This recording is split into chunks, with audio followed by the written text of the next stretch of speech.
Hi, this is Jeff Mann, and I'm going to be producing a video today on the motion of the trail forearm and the trail palm during the downswing of professional golfers. So what I'm going to do now is I'm going to turn off my camera and I'm going to go and share an image with you. So this is an image here of trail forearm pronation and supination in professional golfers. If you are seeing this image for the first time, then you didn't watch my previous video, which is you need to watch before you watch this video. So I did a video on trail forearm supination in professional golfers during the late downswing between P6 and P7. And in that video presentation, I discussed this graph in detail. And if you watch my mouse pointer, I'm pointing at the P6 to P7 zone.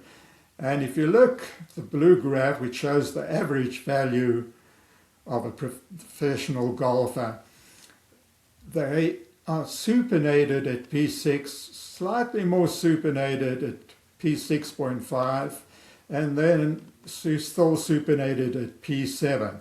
So during the entire late downswing between P6 and P7, the average professional PGA Tour golfer has his trail forearm supinated. And in the previous video, I explained why this happens. Note that the degree of supination between P6 and P7 can vary. Some are more supinated than others here at the bottom. And these green graphs represent one standard deviation.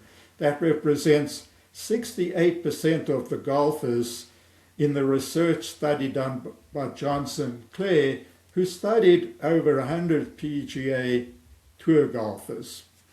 Now, what I'm only going to discuss in this video, which is part 2 of this presentation, I'm going to discuss the P4 to P6 period, which I've colored in brown.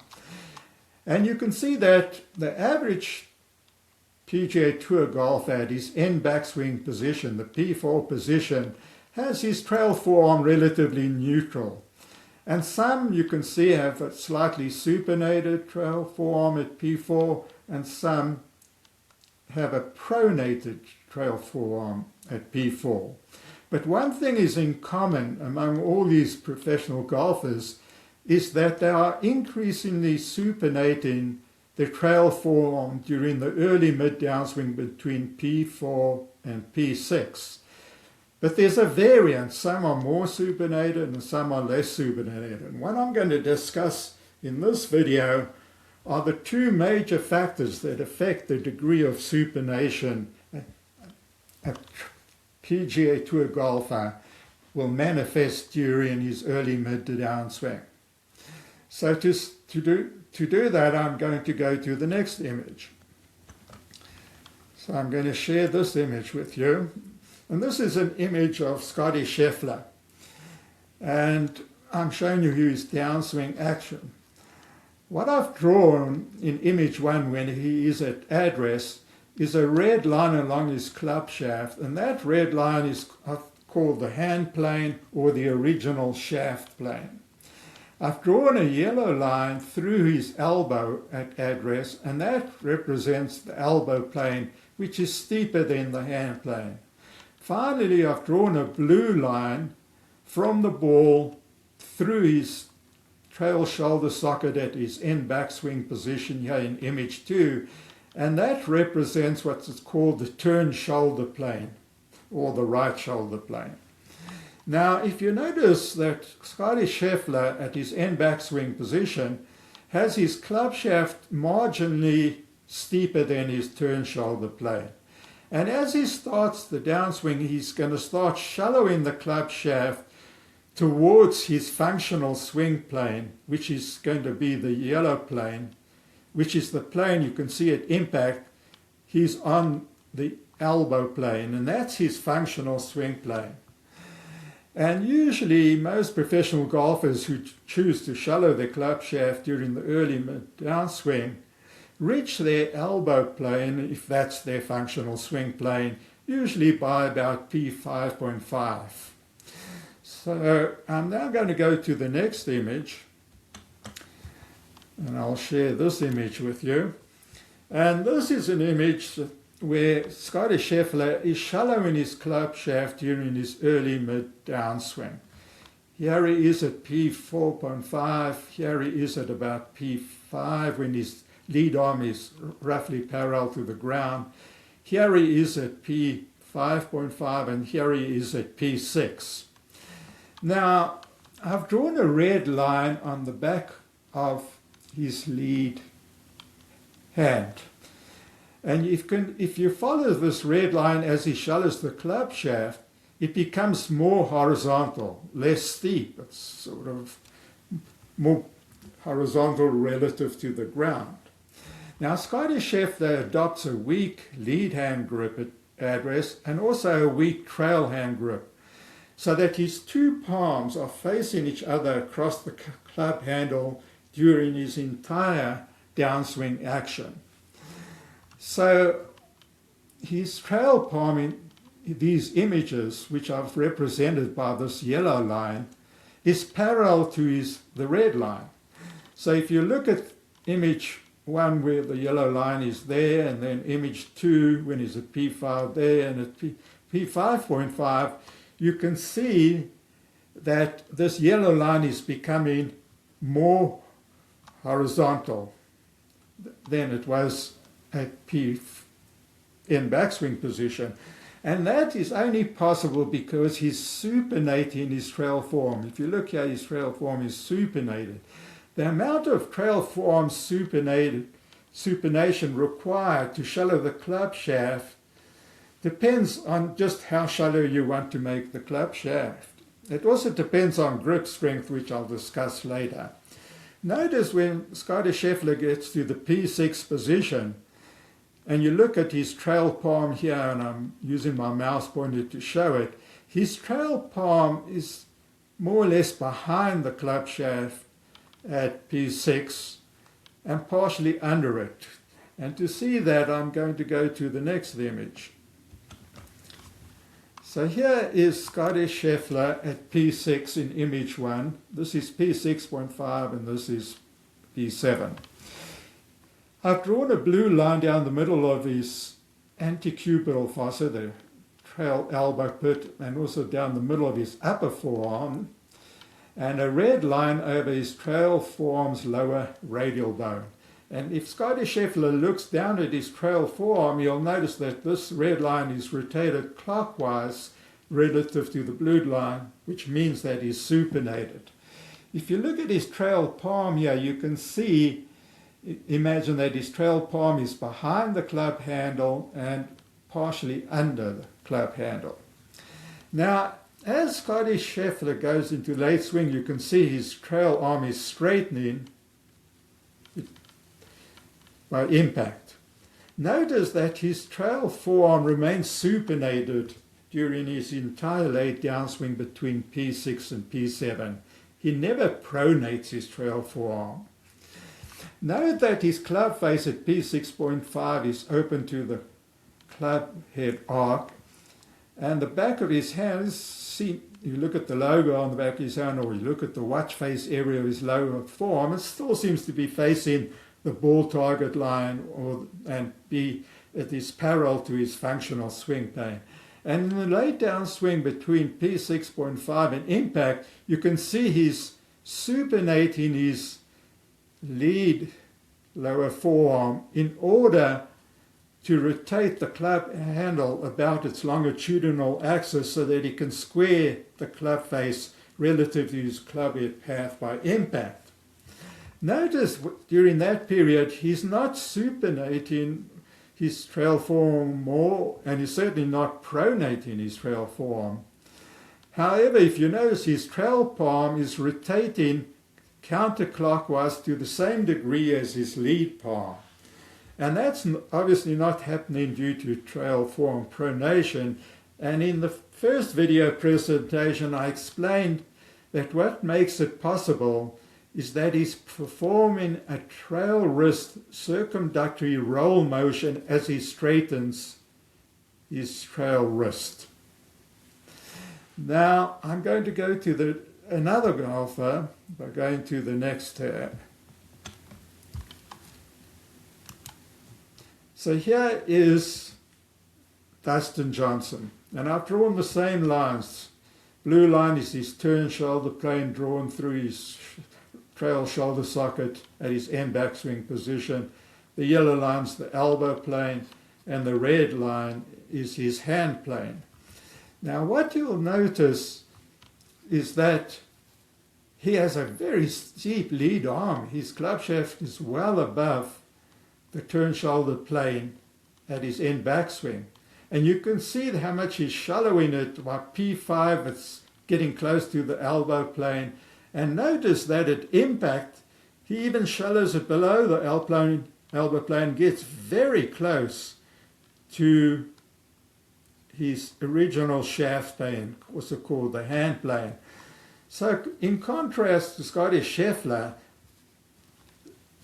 Dustin Johnson is performing a greater degree of club shaft shallowing action. And if you look at this image here, when he's roughly at P5.5, you can see his trail forearm is supinated. Now I'm going to go to the next image, and this is Dustin Johnson at P6, P6.5, and P7. You'll notice that his trail forearm is supinated here, and it's going to be slightly more supinated than that of Scotty Scheffler, because he shallows his club shaft more.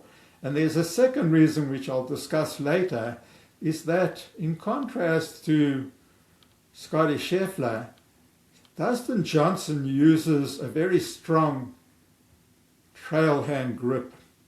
And the stronger your trail hand grip, the more your trail palm will be under the club shaft at comparable positions. So if you look at him at P6.5, his trail palm is partially under the club handle and partially behind the club handle. Notice that it looks like he's supinating his trail forearm more at P6.5 than it was at P6. And at impact, you can see it's still markedly supinated. Now, if you look at the back of his lead hand here in P6.5, it's facing the camera, and you can see at impact it's rotated counterclockwise by a finite amount, which he needs to square his club face by impact. You'll notice that he's straightening his trail wrist, and therefore if you look at his trail palm in P6.5 compared to impact, he still has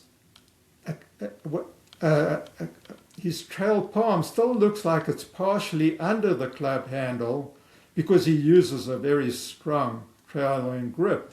But it's certainly more behind the club handle at P7 than it was at here, because he's rolling his trail palm counterclockwise in perfect synchrony with his lead hand.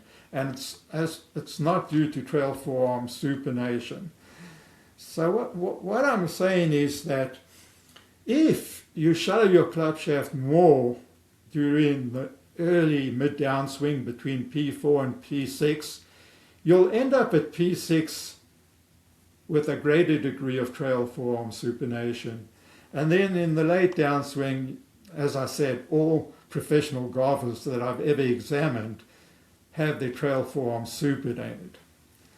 Now I'm going to go to the next image, and this is an image of Angel Cabrera. Now Angel Cabrera, you'll notice that his hand position is above the club shaft position, is above his turn shoulder plane at his end backswing position. Notice he also has a steep lead arm angle like Dustin Johnson. Notice also interestingly, his trail elbow is sort of what we call a flying trail elbow. His trail elbow is jutting out, and notice that his trail forearm is relatively horizontal to the ground. If you go back to Dustin Johnson's image, you'll notice that Dustin Johnson's trail forearm was nearly vertical at his end backswing position. Now, if you follow the downswing action of Angel Cabrera, notice at P5, his club shaft is still very steep. It goes across his shoulder, right shoulder there, bisects the shoulder. So in his early downswing, he's coming down a much steeper track compared to Dustin Johnson and Scotty Scheffler. But he does shallow his club shaft. You can see here in image 5, it's shallower than it was at P5. Notice that at impact, he's on the elbow plane. Now I'm going to show you another image of Angel Cabrera.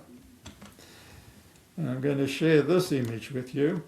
And this is an image of Angel Cabrera at P5.5. Notice his club shaft is steeper than that of Scotty Scheffler or Dustin Johnson. If you look at their club shaft at P4.5, it's often angled across the trail forearm here, so it's shallower. So you can see that Angel Cabrera didn't shallow his club shaft as much as Dustin Johnson or Scotty Scheffler, but he is shallowing it. So if you see this red line which I've drawn parallel to the back of his trail hand, and that red line represents the orientation of his trail palm. And you can see it's not vertical and certainly not facing the ground. It might not be as horizontal as Dustin Johnson's trail palm at the P5 position, but it's definitely not facing the ground. Now, if you look at him at P6, I'm saying that his trail palm now is behind the club handle, and I'm pointing at this part of his trail palm. However, if you look at my pointer here, imagine that Angel Cabrera looks down at this part of his trail palm, where I'm pointer. It looks like it's facing the ground. But as I'm going to demonstrate further, the reason why it looks like it's facing the ground is that Angel Cabrera adopts a very weak lead hand grip. And because he has a weak lead hand grip, his trail palm is going to be rotated over more counterclockwise, giving the appearance that it's facing the ground. But as I will demonstrate later, the only part that's really facing the ground in this image is the trail metacarpal area, his true trail palm area, and I'll define what I mean by a true trail palm area. In this image is actually here, and that's behind his club handle. Now let's go to the next image, and this is an image of Angel Cabrera at P6.5 and at impact. You'll notice that he supinated at P6.5, but not as much as Scotty Scheffler or Dustin Johnson. And the reason is twofold. One, he didn't shallow his club shaft as much as those two golfers. And compared to Dustin Johnson, he has a much weaker trail hand grip. So if you look at his trail palm here, it's more behind the club handle than under the club handle. Notice when he gets to impact that his trail form looks neutral. It's not pronated. You know, it might be borderline supinated, but it's not pronated. And you notice that the back of his lead hand is rotated to a small degree between P6.5 and P7 in order to square his club face relative to his club head path in the late downswing between P6.5 and P7, and his trail palm has to rotate by the same amount, and you can see at impact it's distinctly behind the club handle. Now, the important point I'm going to make is that Angel Cabrera is what's called an on-top golfer, a golfer who has a weak trail hand grip, and he comes down a high track, a steep club handoff path, and he doesn't shallow his club shaft as much as other golfers. Now, I'm going to go to the next image, and I'm going to share an image of E.A. Tischler, golf instructor. And he believes that if you adopt a weak trail hand grip, that when you perform the downswing, you need to keep your trail palm facing the ground. So look at him at the P5.5 position. If you look at his antecubital fossa here, it's sort of facing the ball target line. But if you look at his radial bone, which I haven't colored in here, it's pronated in this image. And you can, if you look at his trail palm here, it's facing the ground in this image. But I've never seen a professional golfer look like that. Even, I gave you an example of an on-top golfer who uses a weak trail hand grip, and that Angel Cabrera. And Angel Cabrera doesn't look like this. And notice at impact, his trail form is pronated. And E.A. Tischler believes that's the way you should perform a golf swing if you have a weak trail hand grip and you start off with a flying trail elbow in backswing position, that you should be pronating your trail forearm in this manner and coming to impact looking like that. Now I'm going to go to the next image, and I'm going to share this image with you. And this is an image where Mike Adams, who works with Terry Rolls, is demonstrating how the trail palm should move during the downswing. And what he's got what's called a swimmer's mitt attached to his trail palm, and you can see he's got his fingers outstretched. And this, what he's demonstrating in this image, is how he perceives an on-top golfer who uses a weak trail hand grip should perform the downswing. Notice when he gets down to waist level here, notice that his upper arm is internally rotated. Look at his radial bone here, where my pointer is. It's rotated counterclockwise relative to his elbow, which means he's pronated. And if you're pronated, yes, your trail palm will be facing the ground, as he demonstrates here. Notice that as he gets closer to impact, he's obviously pronated. His trail palm is facing the ground, and then after impact, you can see he's rolling his trail palm over his lead palm. Now, this technique that Mike Adams is demonstrating, he's free to demonstrate it, but I have never seen a professional golfer who is pronating their trail forearm in the manner described here. So what I'm going to do now is I'm going to stop sharing images, and I'm going to demonstrate the difference between my thinking and the thinking of Mike Adams and Terry Rolls, who promote a trail forearm pronatory motion in professional golfers. And they say if you're an on-top golfer with a weak trail hand grip, then you're going to be pronating your trail forearm earlier and to a greater degree than a golfer like Dustin Johnson, who has a strong trail hand grip. And they claim that Dustin Johnson will also pronate his trail forearm in the late downswing, but to a lesser degree than a golfer who has a weak trail hand grip. So I'm going to stop sharing these images, and I'm going to go back and turn on my video camera. So here I am. You should see an image of me in my spare bedroom. So I'm going to move my chair out of the way, And I'm going to do some demonstrations now.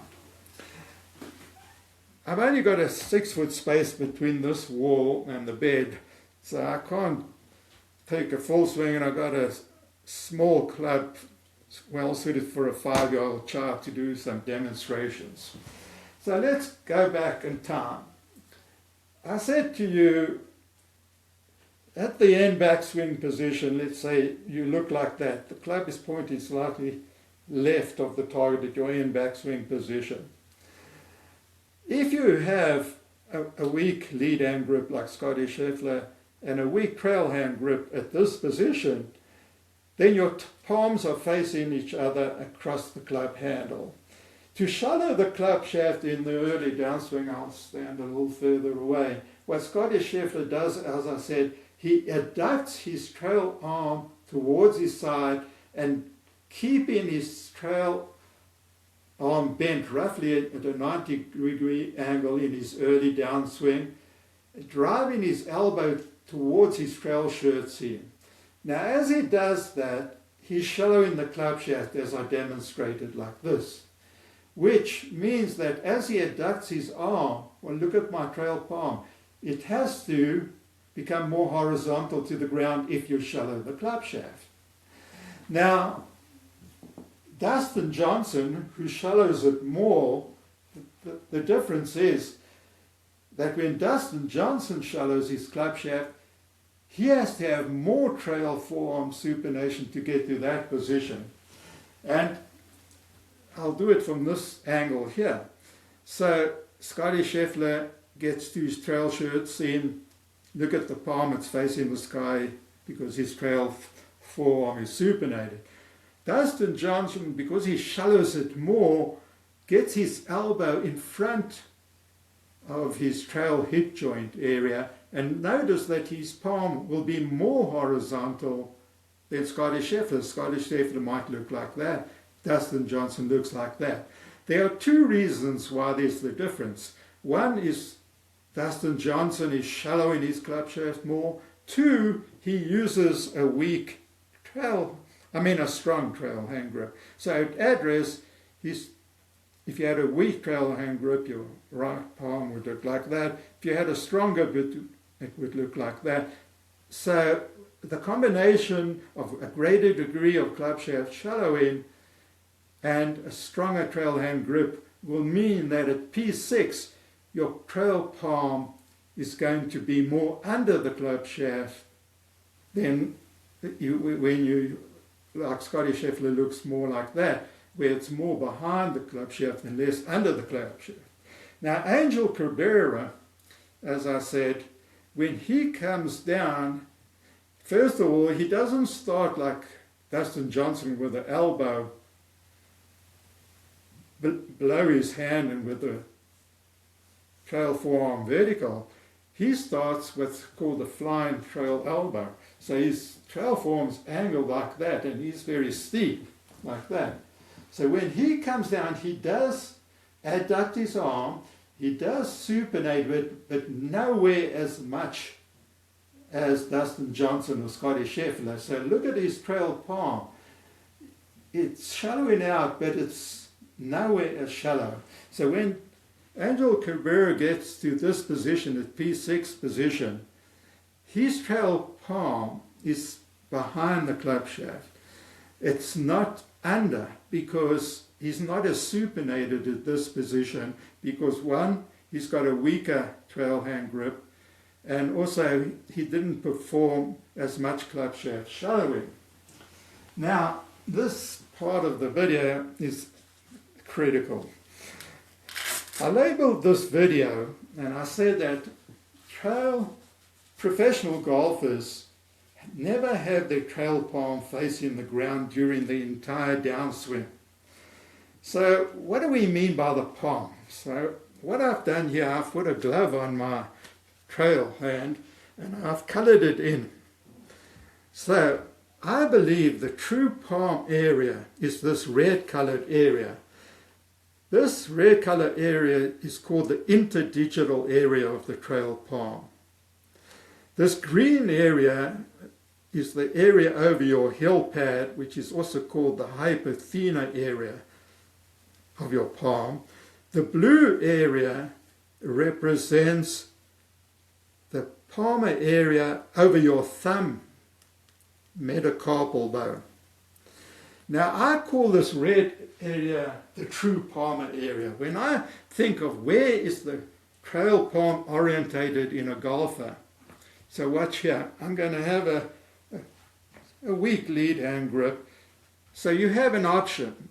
If you decide to have a weak trail hand grip, look where the red area is at address. It's behind the shaft.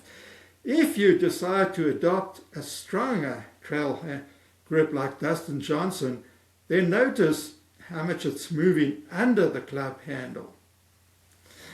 Another thing to notice, if you adopt a really weak trail hand grip, so I said if you have a weaker trail hand grip, instead of being more under the club shaft at address, it's more behind the club handle, that red area. But look at what I'm doing. This is how a golfer looks like if they dropped a weak lead hand grip. Notice my thumb is on the other side of the shaft, and if you look at this part of the back of my hand, it definitely looks like it's, when I'm looking down at it, that it's facing the ground.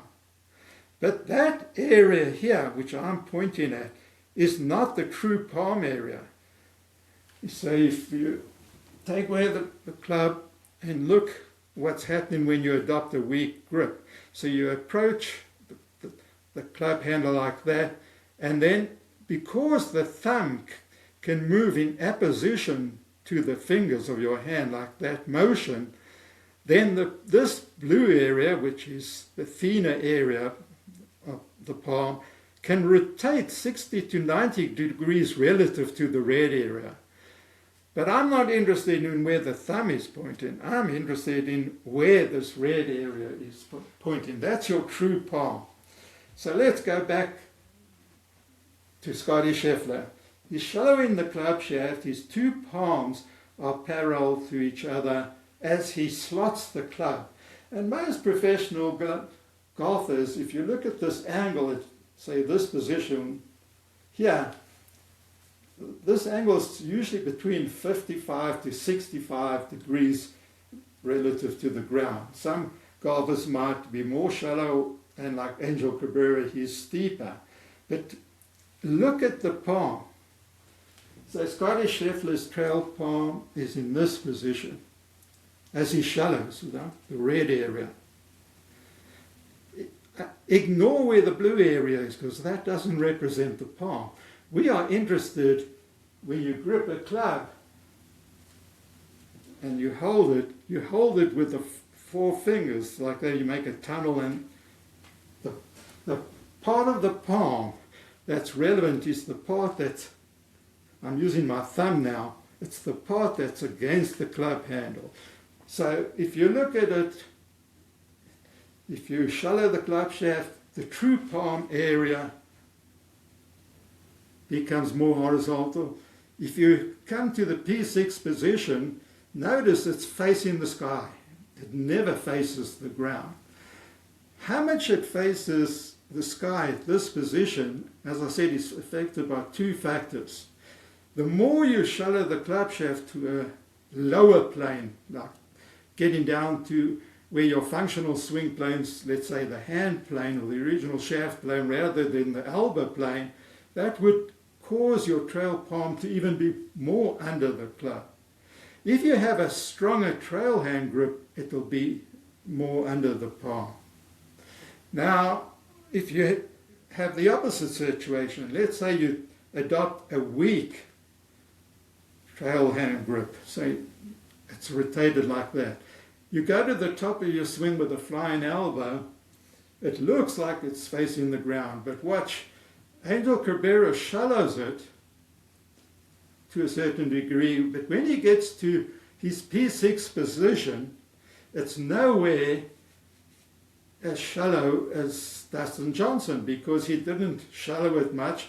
Plus, when you have a weak grip, your palm is rotated or in this direction rather than in that action. But even Angel Cabrera, in this position at P6, his trail palm, this true trail palm area, is behind the club handle, almost facing the ball trigger, but it never faces the ground. The only way that a professional golfer could get the this red area, the true palm area, to face the ground during the downswing is to do an action like this, where they pronate the forearm like this in the late downswing. But as I said, every professional golf swing I've examined, all professional golfers that I've examined, are supinating the trail forearm. So the trail palm, this red area, never faces the ground. It might be more behind the club handle as it's supinating due to two factors. As I said, you didn't shallow your club shaft that much. And if you have a weaker grip at a comparable position, let's say P6.5, it's going to be more behind the club handle than under the club handle. But the trail palm never faces the ground. Now, Terry Rolls and Mike Adams teach the golf swing in the following manner. They say, and they use this analogy of you bend your arm and you have a boxing action like this. This is from a video that Terry Rolls done. Notice as you straighten the arm and you do that, look at the knuckles of my hand. You see how much it's rotating? It's under here, and as you straighten the arm, then the knuckles are on top. So the knuckles are rotating counterclockwise. So Terry Rolls and Mike Adams believe that you need to have, as you straighten your arm in the lay down swing, you should be rolling your forearm counterclockwise. They say that if you have a strong trail hand grip at this position, and they call that a face closer trail hand grip, then you're going to have less pronation and it's going to happen later, like this. They say, by contrast, if you have a weak trail hand grip and you come down a steep path like this, then they say a weak trail hand grip, they refer to that as a face opener grip, and they say as you come down, you need to start pronating earlier and to a greater degree, like this. But as I said, look at this motion. I have never seen a professional golfer do this. I see thousands of amateur golfers do this, but no professional golfer. Every professional golfer I have seen is supinating their trail forearm in the early mid-down swing, with a degree dependent on your grip and how shallow you want to make it. And in the late downswing, it's always supinated. They never pronated. So hopefully this video presentation, which supplements my earlier video presentation, will convince some of you that one, the trail palm is here's end backswing during the entire downswing. The trail palm never faces the ground. That ends my video presentation, and I'm going to stop the recording.